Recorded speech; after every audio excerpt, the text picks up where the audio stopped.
Greetings, YouTube. Welcome back to the channel. So here's the deal.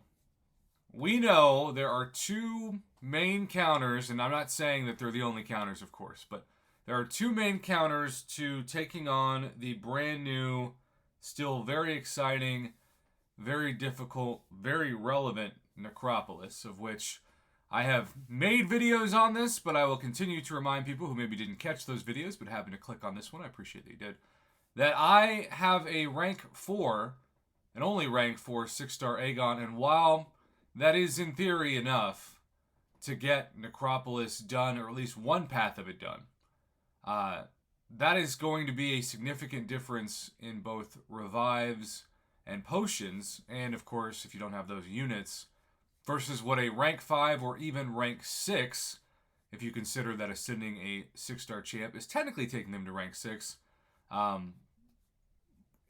Unless I can do that, I don't feel as confident about even doing the easy path 1, I believe it is. But, you know, as fate would have it, Kabam knew exactly what they were doing. And it's a genius move.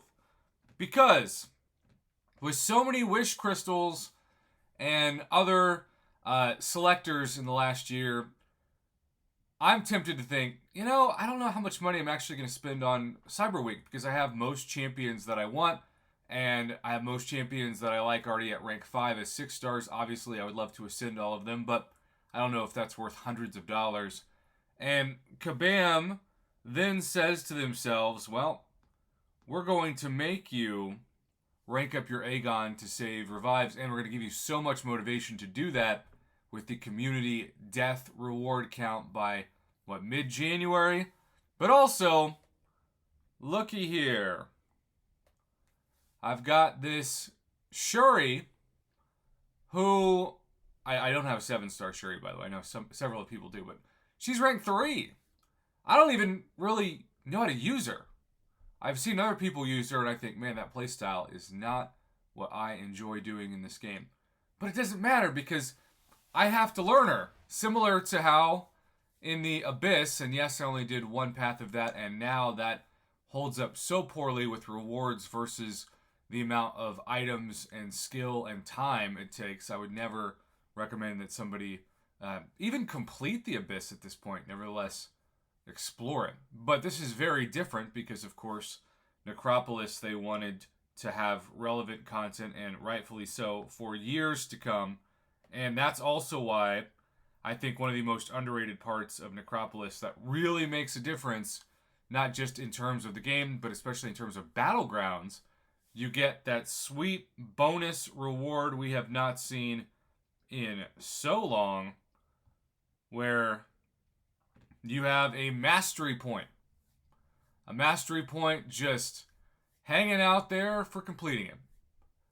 So this completely changes personally how I'm thinking about not just trying to become valiant, but especially trying to think about how much money I'm willing to spend for Paragon offers before I can take my first 7-star to rank 3, but most notably before I can do a completion path of Necropolis with as high a rank of Aegon as possible. Thankfully, mine is still at least a high sig, but that doesn't mean I feel confident in people I trust who have way more skills than me.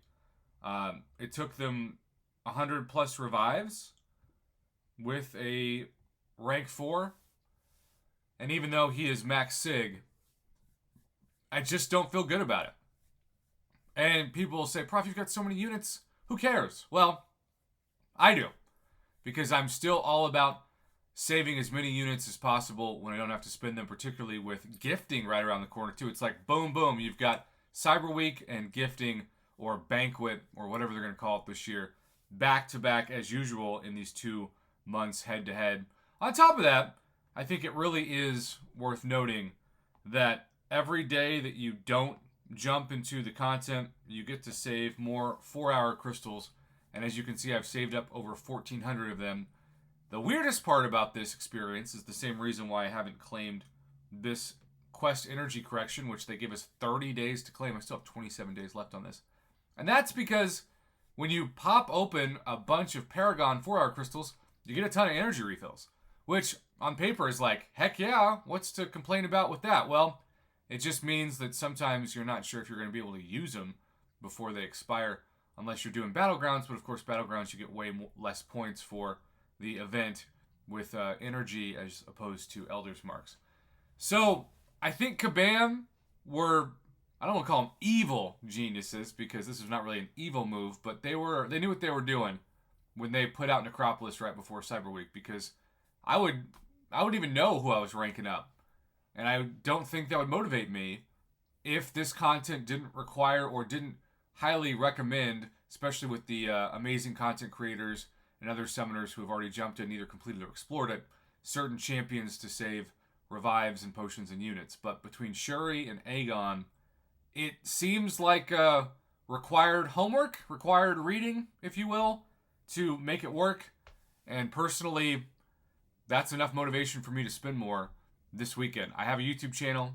I am able to spend much of the revenue that I'm not giving to Uncle Sam for taxes on the game.